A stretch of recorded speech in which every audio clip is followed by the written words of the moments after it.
because maybe they are more engaged with their weapon. When I say that, carrying them more, having them, people who open carry more, that kids are being exposed to them more, or is there anything that you can point to where you think like this might be a reason why we have more kids that are bringing guns to school? I think it's really layered and complex. It's all of those things. I think there's a desensitivity to what weapons are, and we have glamorized that, and so it's all of those things. And then also we have to make sure that people understand with guns there's a permanence to that, and so you cannot play with the gun as a toy. And because our young people are inundated with images, whether it be online or other places where they don't necessarily fully understand the permanence. And if you think about the development of the brain, most of our brains don't fully develop to a rational understanding of cause and effect until you're about 20, where it kind of solidifies. And so all the way through, young people are developing their brain and don't fully understand that. But I think that it's a lot of different things, and glamorizing kind of violence is part of the issue, but then also, people having, brandishing things as bravado also takes. Yeah, I mean, obviously the laws have changed over time. Sure. But, when I was young, a million years ago, like you would never see somebody who was just out, maybe people went out and they hunted, they didn't just carry a gun to the grocery store. And I see that I think more and more, and I think you're right, there is some sort of, desensitizing that there is to the dangerousness of as a weapon. It's not a purse, but I wonder, do you do anything at all in terms of your classrooms, albeit whether it's elementary school or middle school or high school, where you talk about that guns are not toys and that they're not to be played with? So we do, and so part of our public safety officers' roles and responsibility is to participate in prevention programs. So we've enlisted the Michigan State Police, and we're utilizing the team to teaching, education, and mentoring program. We've been doing that in our district for over 15 years, and so our public safety officers, as much as they can, are in classrooms, kindergarten through 12th grade, with prevention programs and talking about what to do if you see a weapon. I think that was illustrated in our last two instances where we've had young people with guns. In fact, in 3 out of the 4 instances in this school year, where young people saw another young person with a weapon and told an adult. And that's although we don't want to see the weapons in our schools at all, I think our scholars are making good decisions when they see another scholar who's off base, off track, and has brought a weapon to school. So those prevention programs work. We're very thankful for the Michigan State Police for allowing our district to participate in that program, and we hope to continue that in the future. I love that you're referring to your students as scholars. Yes. I think it sets the right tone, Yep. for sure. Mm-hmm. And here's a question. I know we talked about this for a minute, but do you think? I mean, now we have the passage of these 3 sets of bills, one of which, of course, still hasn't been signed by the governor, but will be soon. But I think that for the purposes of this discussion, safe and secure storage obviously is the most relevant one.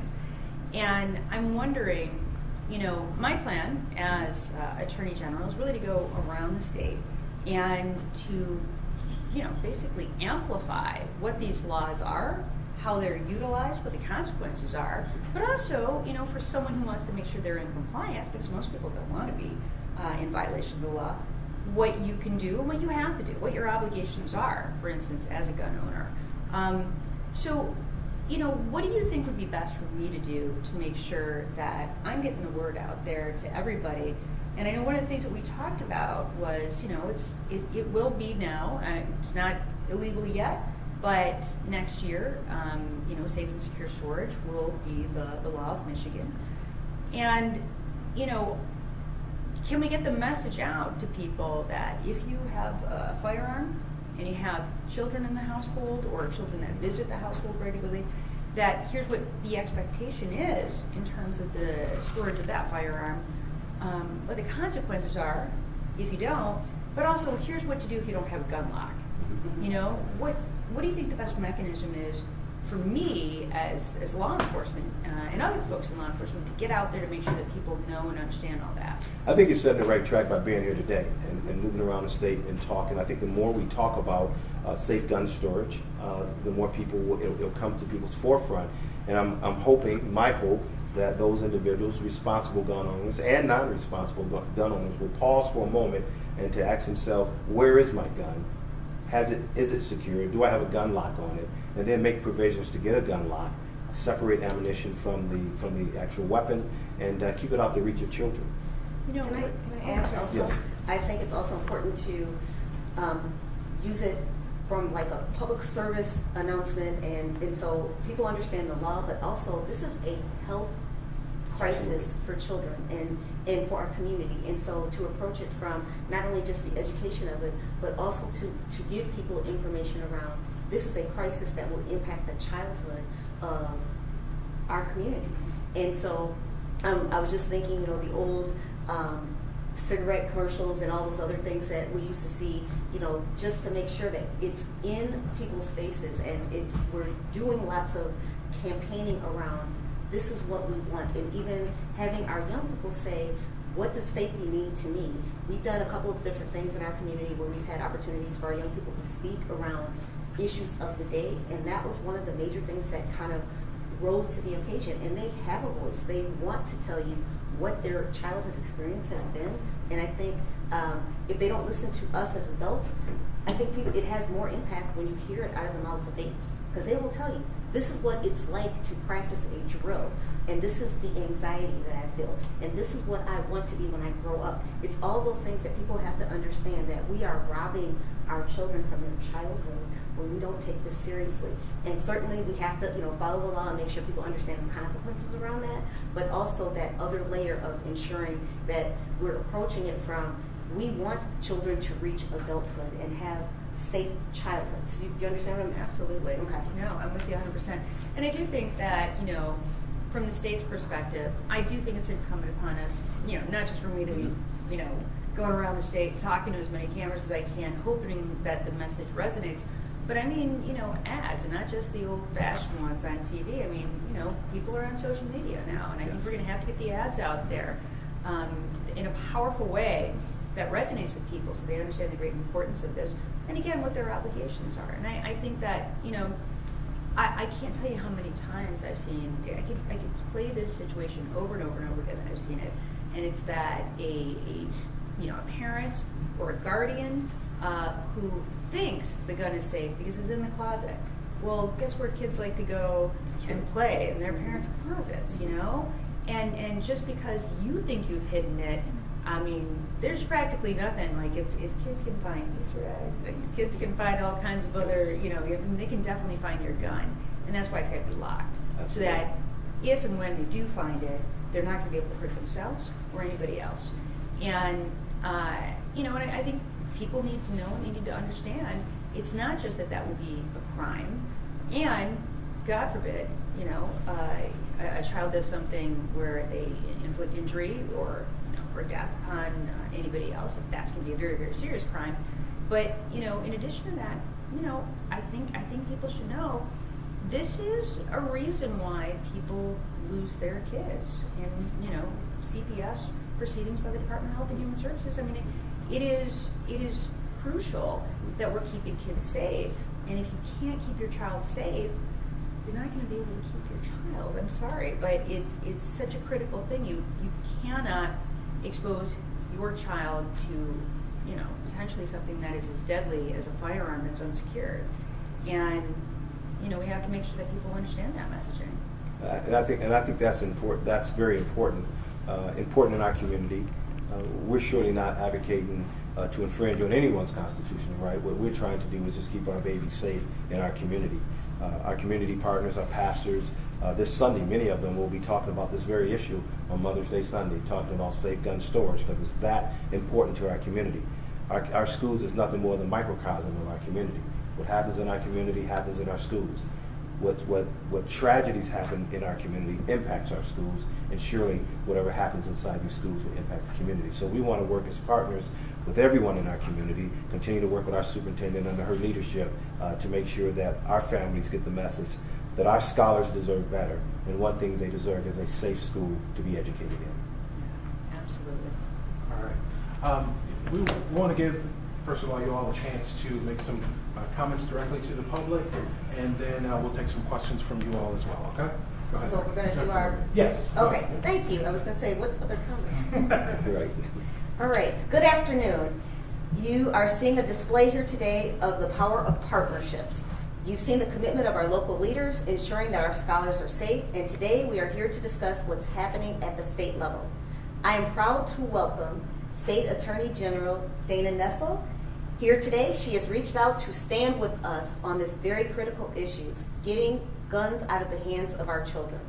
Before I turn over things to Attorney General Nessel, I want to take a moment to address our families and our scholars who shared their frustrations about the backpack ban. I even know that some of our students protested today. I want our families, especially our scholars, to know we stand with you. We get it. I have never imagined in my career that I would be having to do something around this, banning backpacks. I want children to be safe. It is my hope that the frustration that you are feeling you understand the reason for the backpack ban. The fact that guns are winding up in the hands of our youngest scholars. Something has got to change.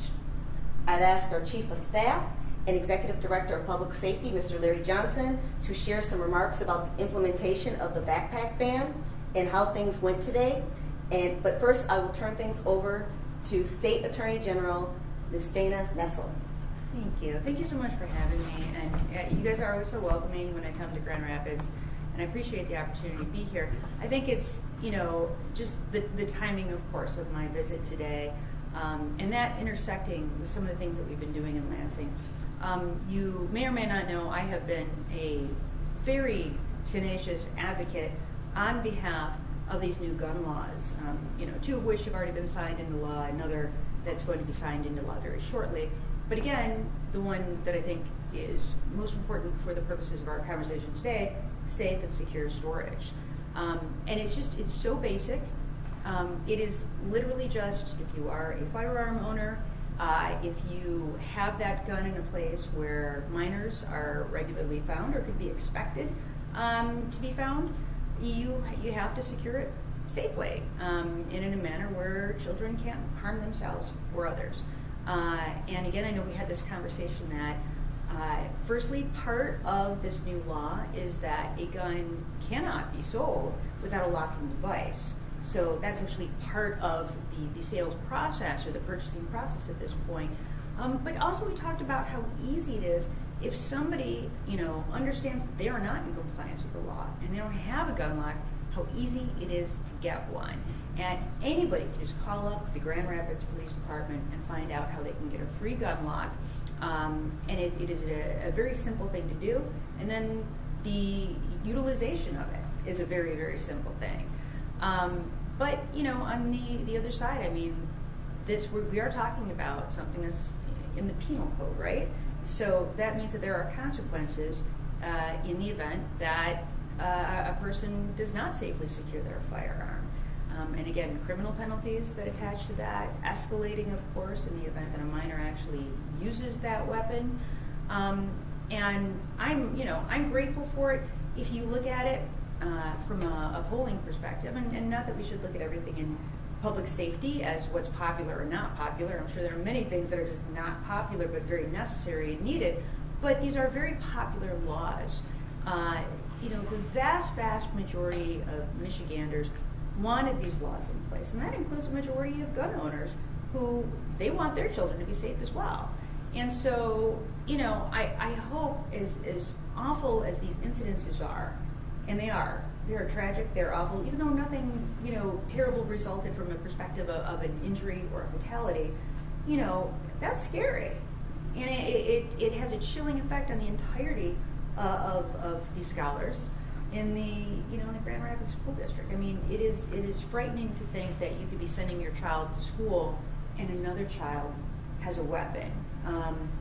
So hopefully this is an opportunity. We think of it as a messaging to get out that this is an illegal act, or it will be, certainly, as of next year. I wish I had a specific date. I don't, because it's predicated on when sine die falls, and boy, that's a whole conversation. I've never been in the legislature, but there's a lot to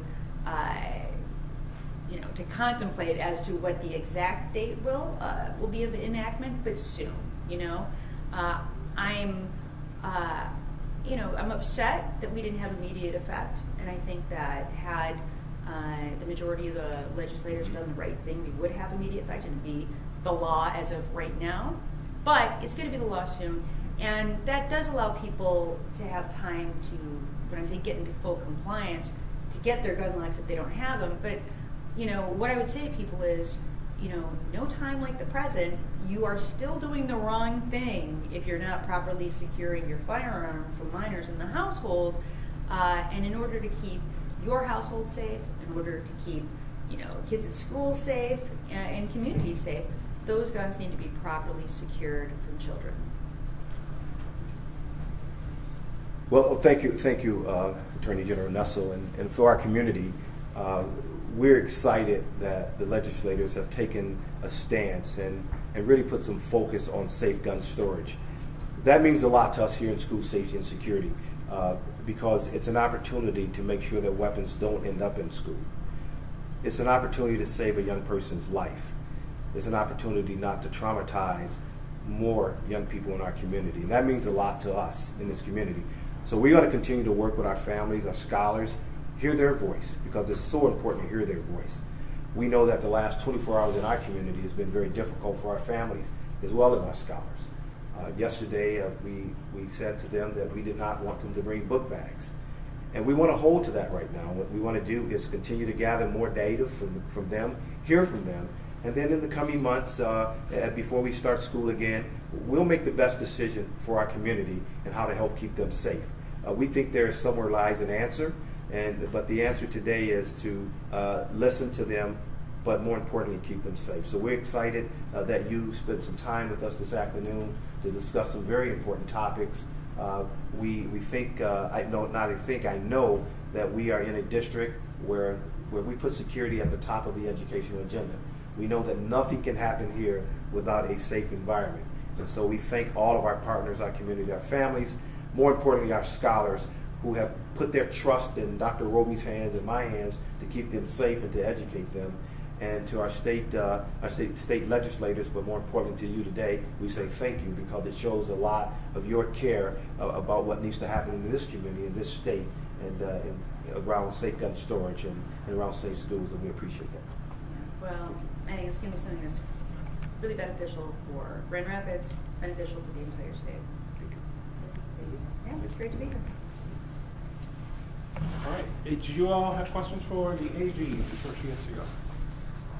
Attorney General, just in terms of the safe storage laws, I know you were talking about it a little bit, but in terms of this being another tool for the tool chest of school officials, law enforcement, I guess particularly looking at a school situation, can you speak to the public in terms of how your office and local prosecutors will be expected to deal with this, I guess, just in a general sense? Yeah, well, I mean, firstly, education, I think, is the first and probably the most important piece of this, because for a lot of folks, I don't think that they're trying to be bad parents, and in the future, I don't think they're going to want to violate the law.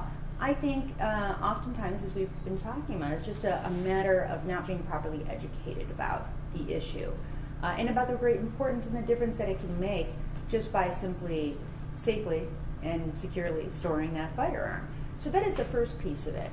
But I have to say that the second piece of it really is enforcement, and you have to have law enforcement, whether that's the municipal agencies, the Grand Rapids Police Department, the Kent County Sheriff's Department, Michigan State Police, and certainly at my office as well. You have to have people in law enforcement that are willing to enforce these laws.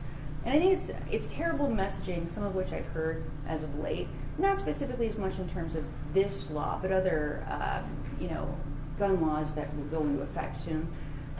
I think it's a terrible message to say, well, I'm not going to enforce a law based on my beliefs about that particular, the constitutionality of it, particularly when we haven't had any constitutionality issues, right? In states where all of these laws, the ones we're talking about in Michigan, have been challenged, they've all withstood the test of judicial scrutiny, and they will here as well. And I've made it very clear that I'm going to be a tenacious defender of these laws if and when they're challenged in court. But the important thing is this, it's just keeping people safe. I mean, that's the beginning, that's the end. Keeping people safe. And I think for the vast majority of people here in Grand Rapids, here in Kent County, here in the state of Michigan, people appreciate that this is just a very basic, easy safety issue. And it's a way to prevent a lot of kids from being hurt, from dying, and from being traumatized. Other questions for the AG? Okay, we know you guys have district questions, but we want to let you at least We'll use have if you'd district like to. questions too? They Okay. probably will, unless the AG wants to sit with us.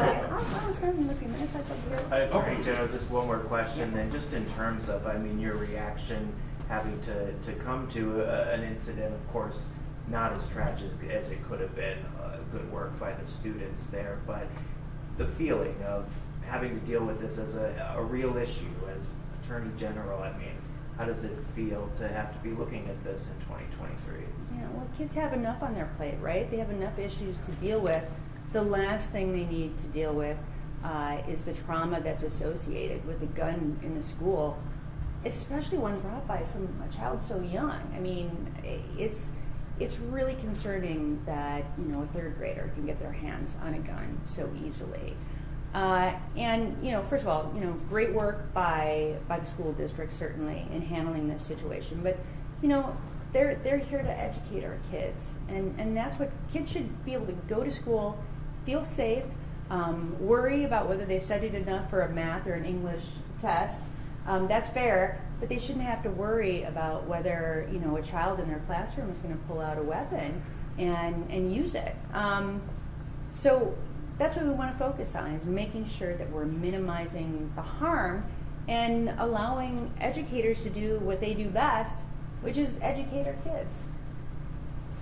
Madam Attorney General, if you do have one more moment, I just wanted to ask this real quick. But we heard during that conversation the district touch on this glamorization, I guess, of gun violence, children being desensitized to gun violence just based on how prevalent gun violence is in the headlines these days. I would imagine you would say that these laws are one facet of that solution, but is there anything from a mental health perspective else that we should be thinking about and talking about as far as that conversation goes? Sure. Absolutely, we have to be paying attention to mental health challenges that kids are having. And that's part of the discussion that we're having, right? Is making sure that kids, when they are expressing something where, especially it seems as though there may be a safety risk or threat to themselves or to others, that we have the resources available to address that. And I know there's a lot of ongoing conversations and a lot of work even in this current budget to address that. I will say this, we need more teachers, we need more social workers, we need more psychologists, we need more child welfare workers. We need to do everything we can to encourage people to go into these fields, and we have to make that available to each and every kid who needs it.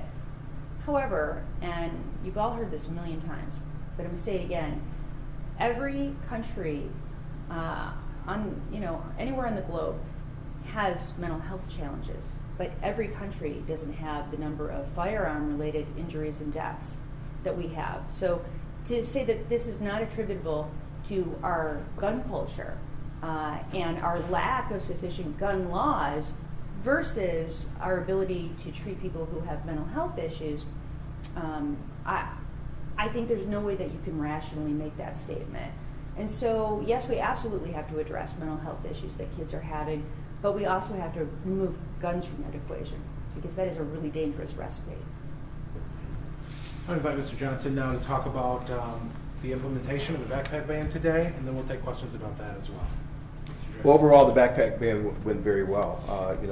Any time you have to quickly make a decision in the name of safety, there'll be some resistance. What we thought today is a minor inconvenience. School safety is a minor inconvenience. But our parents received it well, our scholars received it well, and at times expressed their distaste for it in a very respectful and lawful manner. But our goal, again, is to keep our babies, keep our scholars safe, and we'll continue the pathway we're on right now as we seek more information to decide what is in the best interest of this community. I think some of the complaints that we were hearing is that maybe the district should have considered metal detectors, which I know you've tried before, or before the backpack ban, or some other option, maybe some more security. What do you have to say to that? We have the utilization of metal detectors in this district. We have a complementary public safety force in this district. We're a large district. There's no one solution that will keep weapons out of school. There's a combination of a lot. And I think one of the things that we have worked on very hard here is to see something, say something, do something.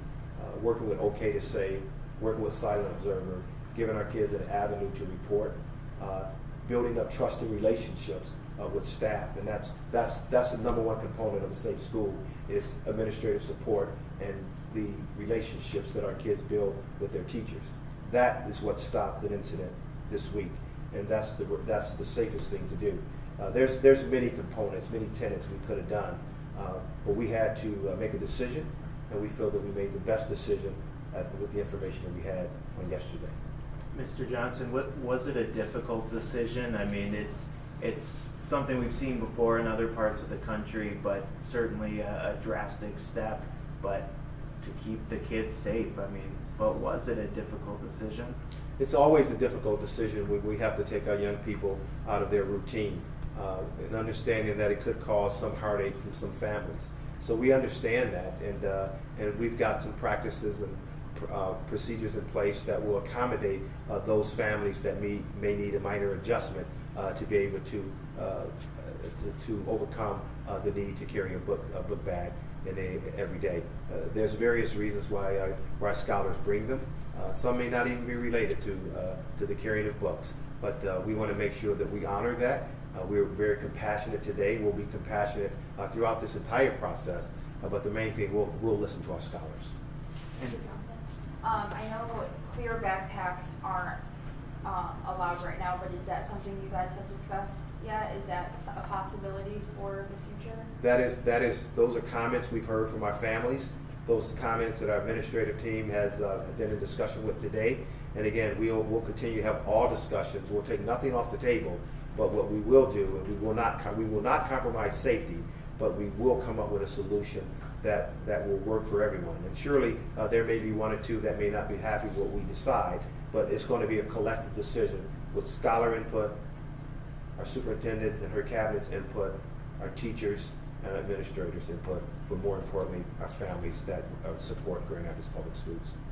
And Mr. Johnson, and for you as well, Superintendent, but do you have plans for getting the message out there, educating families about the safe storage laws, and would you be able to just elaborate on those efforts? Yes, we're going to continue to elaborate on that with our families. We're going to work with our community partners. As I said earlier, our clergy, our community is helping us get the message out there as well. And on May 20th, we had a previously scheduled community forum to talk about school safety and security. Well, what I'm going to say is that when a child